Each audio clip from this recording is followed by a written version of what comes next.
Capítulo 3, tópico: Considerações e concordâncias bíblicas concernentes à criação. Pergunta 59. Os povos han formado ideias muito divergentes acerca da criação, de acordo com as luzes que possuíam. Apoiada na ciência, a razão reconheceu a inverossimilhança de algumas dessas teorias. A que os espíritos apresentam confirma a opinião de há muito partilhada pelos homens mais esclarecidos. A objeção que se lhe pode fazer é que a de estar em contradição com o texto dos livros sagrados, mas um exame sério mostrará que essa contradição é mais aparente do que real, que decorre da interpretação dada ao que muitas vezes só tinha sentido alegórico. A questão de ter sido Adão, como o primeiro homem, a origem exclusiva da humanidade, não é a única a cujo respeito as crenças religiosas tiveram que se modificar. O movimento da Terra pareceu, em determinada época, tão em oposição às letras sagradas que não houve gênero de perseguições a que essa teoria não tivesse servido de pretexto. No entanto, a Terra gira, malgrado os anátemas, não podendo ninguém hoje contestá-lo, sem agravo à sua opinião, à sua própria razão. Diz também a Bíblia que o mundo foi criado em 6 dias e põe a época de sua criação a 4.000 anos, mais ou menos, antes da era cristã. Anteriormente, a Terra não existia, foi tirada do nada. O texto é formal. Eis, porém, a ciência positiva, a inexorável ciência, prova o contrário.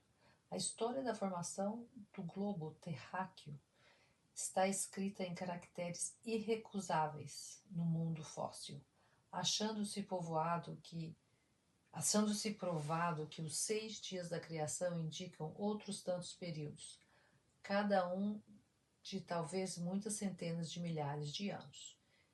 Isto não é um sistema, uma doutrina, uma opinião isolada, é um fato, tão certo como o do movimento da Terra, e que a teologia não pode negar-se a admitir, o que demonstra, evidentemente, o erro em que se está sujeito a cair tomando ao pé da letra expressões de uma linguagem frequentemente figurada.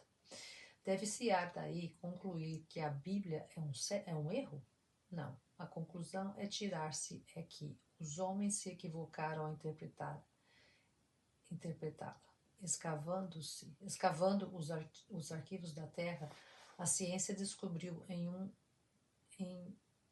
que ordem os seres vivos lhe apareceram na superfície, ordem que está de acordo com o que diz em Gênesis, havendo apenas a notar-se-á diferença de que essa obra, em vez de executada milagrosamente por Deus em algumas horas, se realizou sempre pela sua vontade, mas conforme a lei das forças da natureza, em alguns milhões de anos. Ficou sendo Deus, por isso, menor e menos poderoso?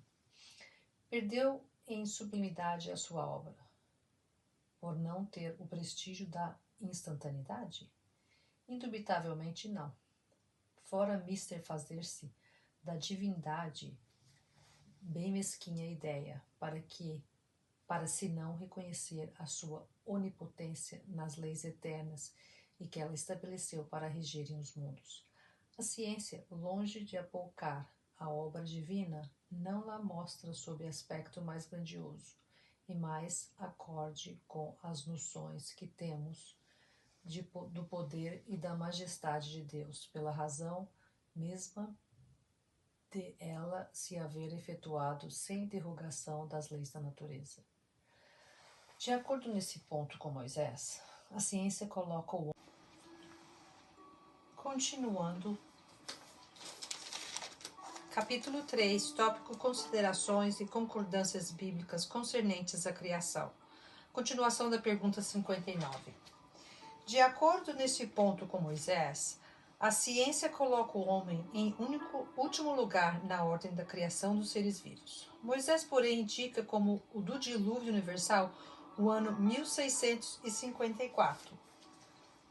Segundo a nota de rodapé, esse seria o ano do calendário judaico, da formação do mundo, ao passo que a geologia nos aponta o grande cataclismo como anterior ao aparecimento do homem, atendendo a que, até hoje, não se encontrou nas camadas primitivas traço algum de sua presença, nem dos animais de qual categoria, do ponto de vista físico.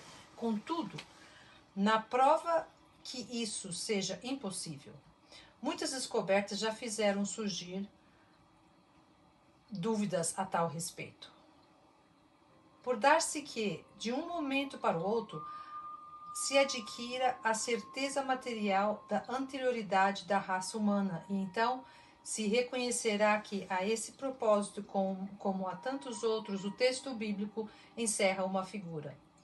A questão está em saber se o cataclismo geológico é o mesmo que assistiu Noé. Ora, o tempo necessário à formação das camadas fósseis não permite confundi-los, e desde que se achem vestígios da existência do homem antes da grande catástrofe, provado ficará ou que Adão não foi o primeiro homem, ou que a sua criação se perde na noite dos tempos. Contra a evidência não há raciocínios possíveis. Forçoso será aceitar-se esse fato, como se aceitaram o do movimento da Terra e os 6 períodos da criação. A existência do homem antes do dilúvio geológico ainda é, com efeito, hipotética. Eis aqui, porém, alguma coisa que o é menos. Admitindo-se que o homem tenha aparecido pela primeira vez na Terra 4.000 anos antes do Cristo e que 1.650 anos mais tarde toda a raça humana foi destruída, com exceção de uma só família, resulta que o povoamento da Terra data apenas de Noé, ou seja, de 2.350 anos antes da nossa era. Ora, quando os hebreus emigraram para o Egito por volta de 1700 a.C., encontraram esse país muito povoado e já bastante adiantado em civilização. A história prova que, nessa época, as Índias e outros países também